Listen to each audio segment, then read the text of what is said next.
When the word street racing is mentioned, what is the first thing that pops up in your head? Most likely it's something like the early Fast and Furious movies, the black box Need for Speed era, or even other obscure titles like, let's say, Street Racing Syndicate. One thing's for certain, street racing culture in the early to mid 2000s was a bit special to experience, especially with this obsession to turn cars into something more shaped like some kind of monstrosity only you would like. But besides that, every single piece of media depicting the culture of street racing at the time always had some kind of unique take on the idea. From the somewhat official endorsed scene with Need for Speed Underground with its major focus on car customization, TXRD2's focus on the Japanese toge scene, Carbon with their faction warfare, and the brutal pink slip war of the juice scene. I know most of you probably know this series thanks to the second game for certain reasons, but we're talking about the first game, which has these instead.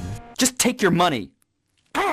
Developed by none other than Juice Games in the year 2005 for the PS2, Xbox, PC, and mobile? According to what I found, Juiced once sold a pretty good amount of copies at around 2.5 million sold, even becoming number 1 in the UK sales chart. That's actually impressive knowing the competition it had. Its publisher is quite interesting though. Originally this game was developed under Acclaim Publishing, but that company went bankrupt, so the game had to be delayed for a year as they shifted over to their new publisher, THQ.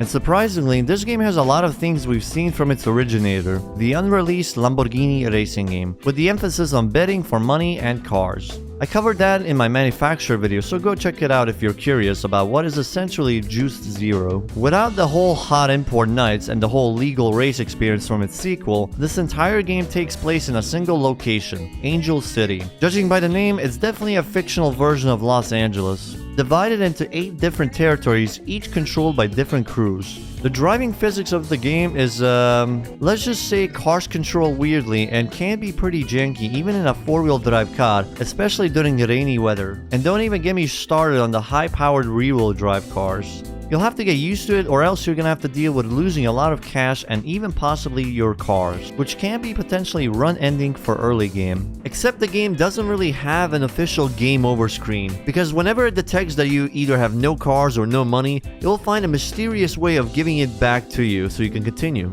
Also, this rich Uncle Bob, I feel like I know who that is. I'll take that action. These wagers can be done towards the collection of rivals. These are 8 people who roll in with different gangs. Each character has their own separate respect bar. You're required to fill them to a certain tier for unlocking features with them, like asking for pink slip challenges and hosting events in their crew territory. You don't need to challenge them specifically to increase their respect, but it can be done by simply doing things they like, such as increasing your car list with cars they really like, or even just dominating races. Although be very careful with dirty driving. You can actually lose respect if you damage a rival. Lose enough and they'll even block you from the tiers you have already unlocked. But to be honest, I don't think losing that much is even possible unless you're doing it deliberately or have extreme amounts of skill issues. You can choose events manually via the event calendar. This allows you to see the type of events, rewards, and who is hosting the event. Or pick advice, which will suggest what events to enter based on the car you're using. This is pretty much most of the career. You keep beating everyone until they all respect you. So how do we gain some respect? Well, there aren't many options to begin with, since the most important part is of course winning races. The kind of event or activity you do affects different rivals, but the other factors are the cars you bring and what cars you get. Once you do get a rival to 1000 respect, you can start hosting races on their turf, which allows you to set up custom races and invite certain rivals. You don't really see many street racing games take this direction anymore. You can't keep challenging the same rival for high wagers though. Their wager gets lower on repeat victories, which is a fine enough system to prevent cheesing one weak opponent. I say this, but it doesn't really apply to pink slip races though, so you can instead keep earning free rides because the rivals can challenge you to one as well, and they do not stop. But since these guys are all in crews and whatnot, what about you? You can actually start your own crew and hire different drivers to race with. It gives you the option of challenging multiple crews in one race or just doing a single crew at a time. But still, the most races you'll be doing in this game are most likely 1v1 races, especially once you unlock the pink slip challenges.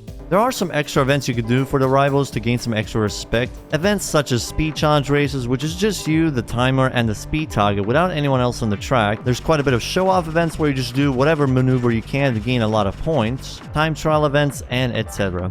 But when you do get the chance to do races with crew members, it's gonna be the usual races like circuit and point-to-point races. It's a bit of a chore helping them. You can spook people, but it's just better to physically shunt people into oblivion compared to how it was in Juice 2. The crew members don't have their own car, so you gotta lend your own rides to them. Yeah, the crews aren't exactly all that major here, but I do appreciate their inclusion, although they could have certainly improved on it. With the amount of cars you'll be acquiring and losing, a healthy amount of car selection should be a necessity here. So how many cars does Juiced 1 have? On the surface, this game has a lot of cars that we usually see in other racing games, such as Skylines, Evos, Imprezas, Vipers, and Supras, with 52 cars in total, separated by groups from G to A, which is a classification for custom races, but in the career, this classification is replaced by the performance rating. So what is this performance rating all about? If your performance rating is a high number, you can start joining higher end events. The interesting bit though is some visual customization also affects performance rating, and unlike the competition on Need for Speed side, the customization here is based on actual brands, but a lot of them are locked by default, which you can unlock by winning races using the car. The selection is quite varied, so you got the body kits, decals, and stickers.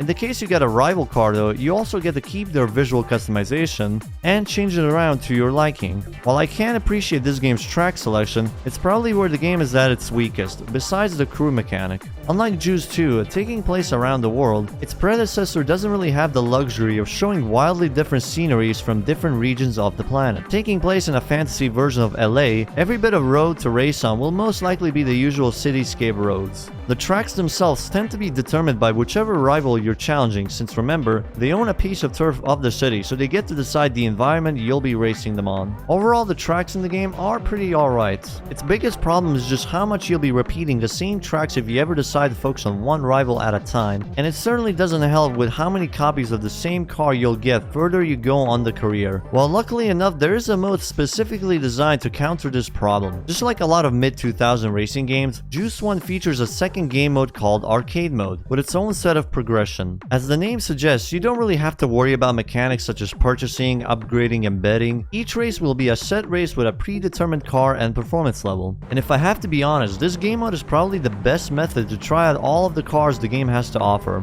A lot of the cars they give you here are most likely cars you had to skip in the main career mode due to cash limitation, or if no rival ever offered one of these cars throughout the Pink Slip challenges. Separated into 14 different classifications based on the type of races or even country of origin for the cars. This is pretty much the best method to experience every single car and track this game has to offer if the regular career mode gets a bit too samey, at the cost of not having any customization or the series' well-known Pink Slip events. Funny enough, a lot of the classifications here remind me a lot of Gran Turismo's championships, which is certainly a very interesting touch to get for a street racing game like this. And that should be everything Juiced 1 has to offer. If I did miss something, feel free to let me know in the comments below. This game was certainly unique with its push towards the extremely risky betting scene with its very prominent Pink Slip races. I genuinely don't think there are any major racing games since then that has featured the chance for players to lose their cars just from losing a race. And it has certainly given the games its unique identity with the players. You can see this characteristic all the way from the unreleased Lamborghini game, which I covered in the manufacturer video. I would recommend that if you're curious with what Juice 0 was all about. With how widely different the setting and tone is compared to Juice 2,